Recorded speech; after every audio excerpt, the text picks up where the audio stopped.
Greetings and salutations, everyone.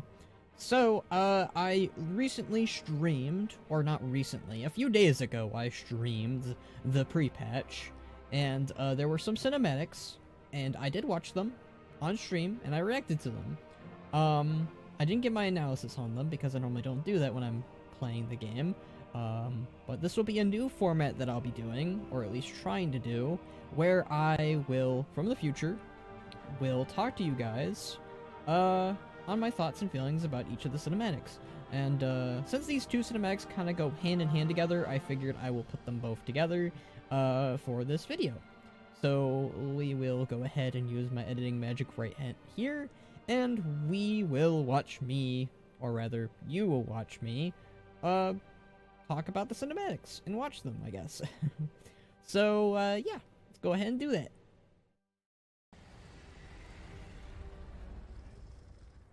Getting in there. I have no time. We are overrun. They're about to breach the vaults.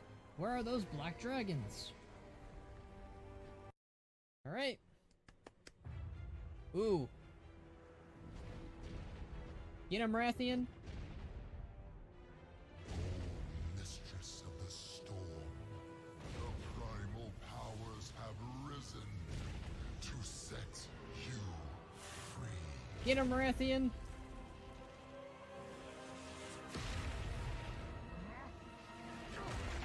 Ooh. Wrathion got fudged. Ow.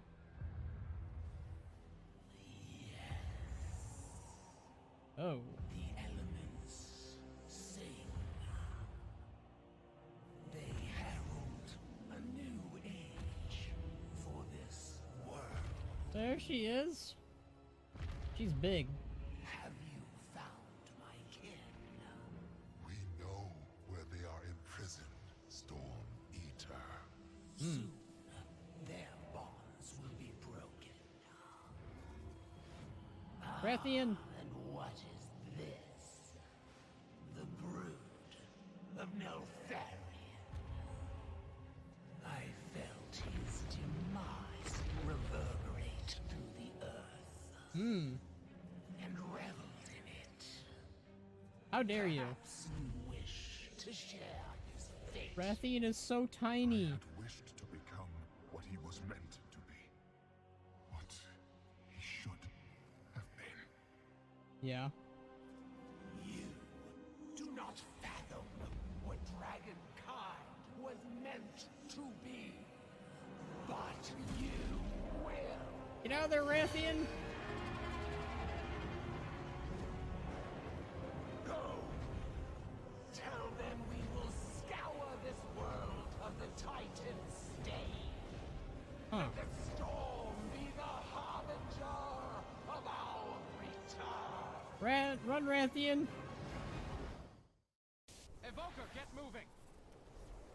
How does he pop up in the character creation? Who pop up in the character creation? So, I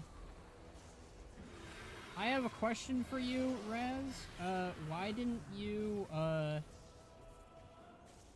didn't she take out Wrathion there? Like, Wrathion could have gotten killed right then and there. She just was like, no, I'm gonna have you be my messenger. Like, okay. Not smart, but okay. Ask Khadgar what happened. Okay, there's more.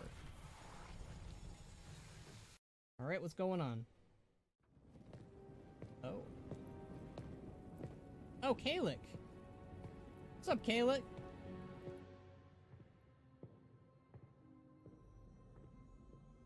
Nice to see Khadgar and Kalik again.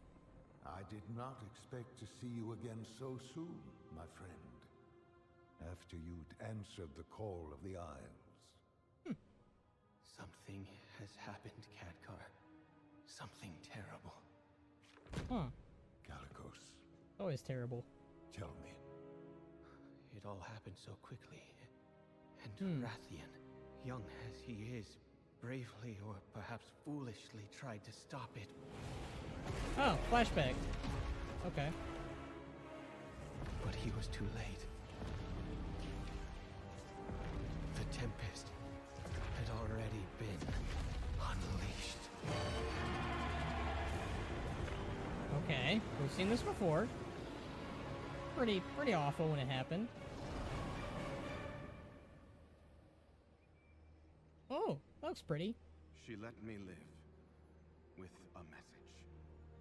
They are coming to cleanse the world of the Titan's stain.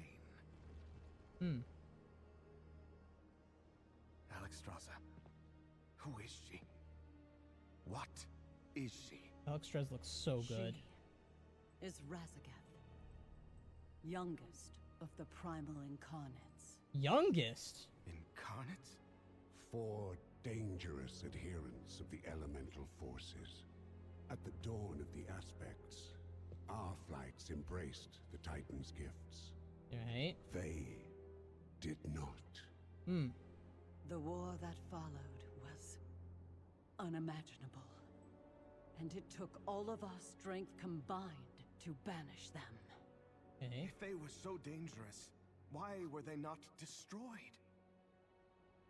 I hadn't the heart to do it. We were once as clutchmates. Makes sense. Time, it seems, has not quelled their fury. And look at us. Should she free her kin now, we haven't the strength to stop them. And if Iridicrum's hunger is unleashed... Who? Then we have no choice. If we are to be protectors once more, the aspects of our Dragonflights must be made anew. Okay. Our queen is determined, Khadgar. But we've only just begun to find who we are again. And I fear that without help, we may never get the chance to see our future secured. Look at Khadgar, he looks so good.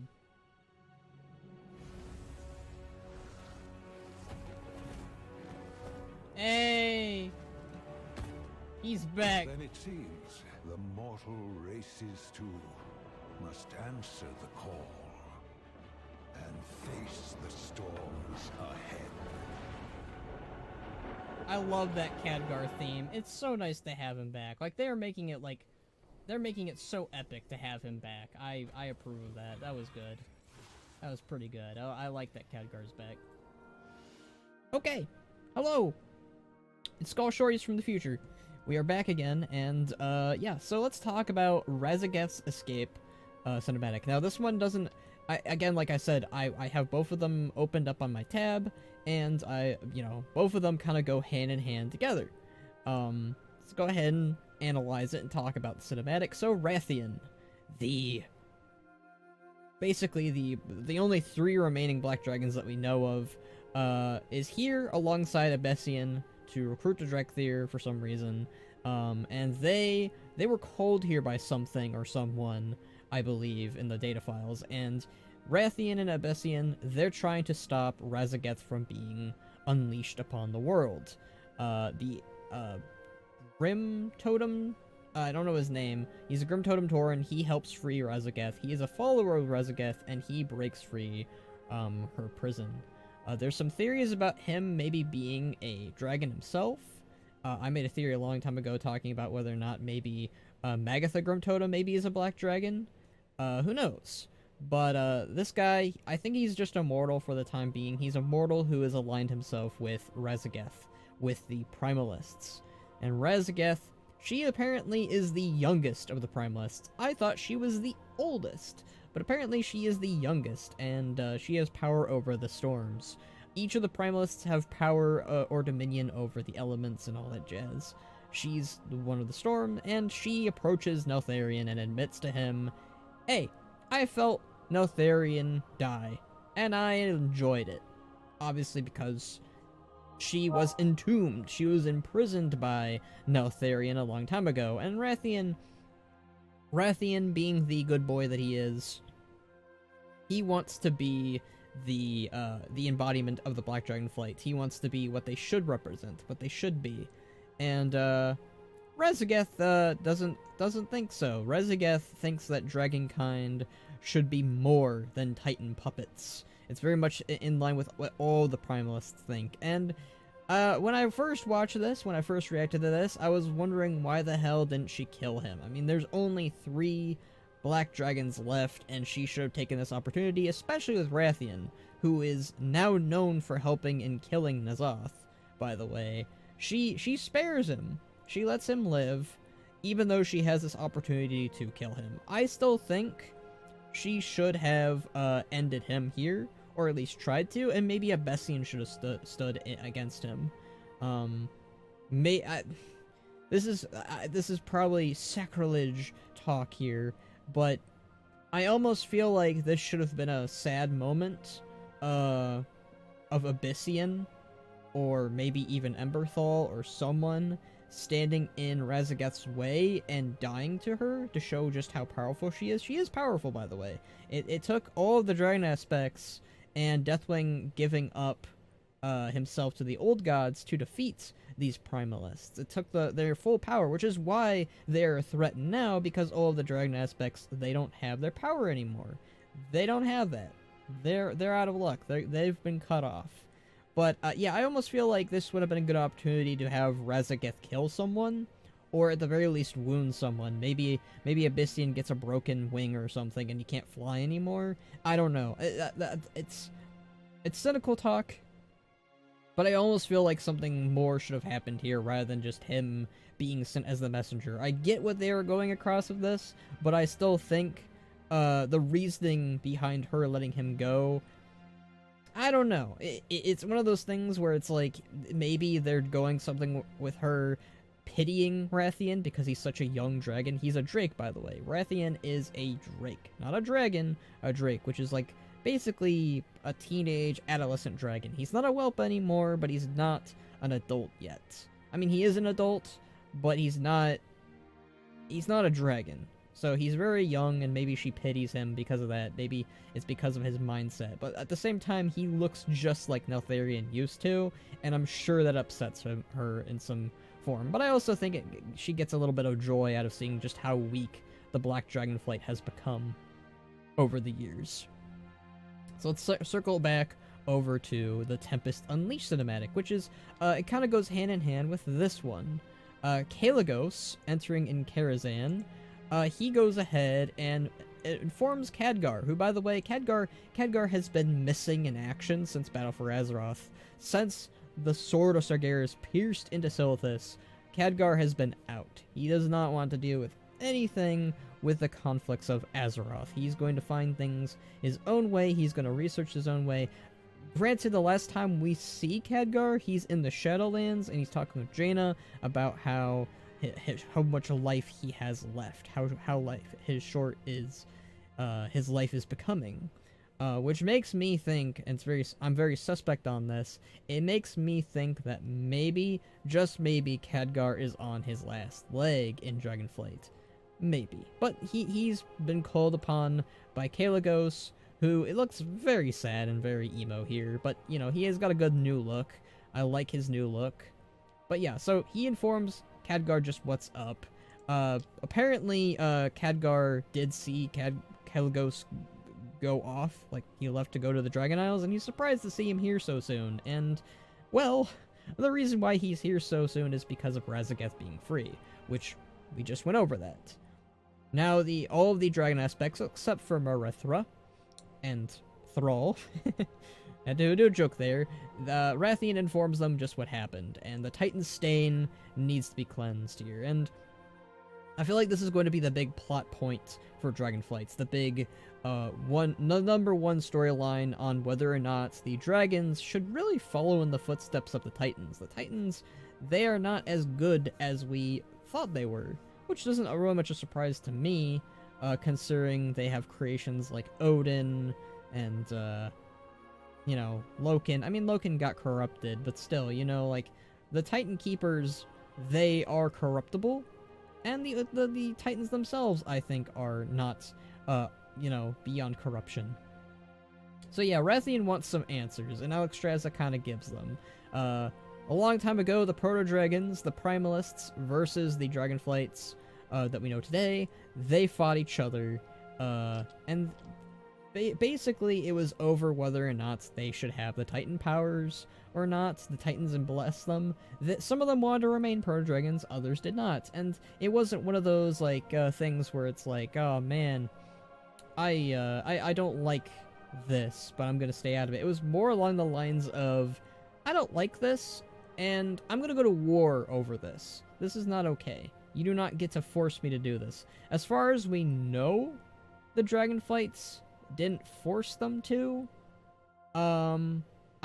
Again, from my understanding, it sounds like the Primalists started the war, not the other way around. But they might reveal to us that, nope, the Titans told them to go to war with them, which could be a gray area for the dragon aspects. But yeah, Wrathion, because, again, Wrathion's a Drake. He's very new to the history of dragons, but Nosdormu, he's a history buff. He knows what's going on here, and he informs Wrathion what the Incarnates were and what the war was. And it was pretty bad, obviously. And Wrathion's wondering why they weren't executed, and Alexstrasza just didn't have the heart to do it, which is very much in her character. She's the Lifebinder. She respects all life. She doesn't like destroying it. She doesn't like dismantling it. And Nosdormu drops a Ridicron. A Ridicron, I think that's his name. A Ridicron. Let me make sure it's a Ridicron when he mentions it. And look at us. Should she free her kin now, we haven't the strength to stop them. And if Iridicron's hunger is unleashed... Alright, let's talk about that. Iridicron. Iridicron, to my understanding, is the Earth Proto-Dragon Primalist. He's the incarnate of Earth, which almost makes him like a Proto-Neltharion in a way, because Neltharion was the aspect of the Earth, which makes me wonder, is Iridicron, especially with how they word him, his hunger will be unleashed. When I think of that, I think of Galakrond and his hunger. Galakrond was a cannibal. Galakrond ate and devoured proto-dragons, and when he vomited them out, they became undead proto-dragons. And it was so horrific and so horrifying that the Titans had to step in, and that's why the dragon aspects became a thing. And the Incarnates are supposed to be kind of like a cult, kind of like they're following in Galakrond's footsteps, and I think Iridicron was the one who took things to that measure, who started eating his own brothers and sisters. Which, again, like I said, I think that kind of makes him almost like a Proto-Neltharion in a way. It makes me think, especially now that we know that Galakrond was a creation of Yogg-Saron, it makes me think that Iridicron is a follower of Yagi, especially because he has connection to the Earth, and we know that when you are connected to the Earth, that means you can get connected to the old gods on speed dial. So, that makes me think that Iridicron is almost like a combination, a perfect combination almost, of Neltharion and Galakrond. And it's enough to upset Alexstrasza, who has PTSD over this, I think. She's very disturbed by it. So, with the Primalists returning, with the dragons returning, the aspects need to return. All of their power needs to return. And speaking of who also needs to return, Khadgar. Khadgar's going to come back. The not so Guardian of Tearsfall, but the Guardian of Azeroth in his own Khadgar way. So yeah, Khadgar's back, Wrathion's back, the dragon aspects are back, fan favorites are back, and let me just tell you, it feels great to have them. And it also feels great to have the Khadgar theme back as well. Speaking of Khadgar, by the way, I wanted to say this before I forget. This is the same area where Medivh and Khadgar had a good old conversation. It wasn't really Medivh, it was a Dreadlord disguised as Medivh, but it's where Medivh was blasted through that glass window, or the fake Medivh, I should say, the Dreadlord. So this is the same room, Khadgar never repaired it, but yeah, so Khadgar is back, and Khadgar is going to have all of the mortals answer the call and face this storm together. And very reminiscent to Legion. The storm comes, and we gotta face it together. So yeah, that was these two cinematics. Quite good. Really good, in fact. I like that it makes Razagath almost an immediate threat. And it also names drops Iridicron, which I do believe the next story, the next patch will take us underground, and we will face a Rudicron likely as the next threat. Now, I also think that we will face Murozond in the future. Ha ha ha. See what I did there? And we will also face Galakrond, possibly. One of my biggest hopes that we face is Chromatus, who is the 5-headed dragon. He'd be a perfect villain for the Drakthir to face off against, considering what Chromatus represents and what the Drakthir represents. But that's enough theorizing. I just wanted to analyze these two cinematics quickly. But yeah, so lots of stuff going on here. I hope that Wrathion doesn't become a punching bag throughout the entirety of this expansion, because he did help us defeat N'Zoth, and I know that he had Xal'atath, I know that he had a lot of things going on there that were to his advantage. He doesn't really know what he's getting into with the Primalists, at least, so I'll give him that. But I do hope that we see more of Wrathion just being a badass. I really didn't get to talk too much about the whole Marithra thing. Yeah, Marithra isn't here. I'm curious as to why they didn't invite her, but I guess she just didn't want to come. Maybe she just is busy wherever she is, or who knows? I don't know. Marithra is the daughter of Ysera. She's supposed to be the leader of the Green Dragon aspects. Green Dragonflights. Bleh. I cannot talk. But yeah, so that was that. I hope you guys enjoyed these lovely little videos. And these lovely reactions. You can expect a format like this in the future, probably. And hopefully it won't be too long, and hopefully it won't take long for me to edit this. Probably will. But yeah, so, until next time, guys, thank you for joining me, and I will see you all in the next reaction or next video.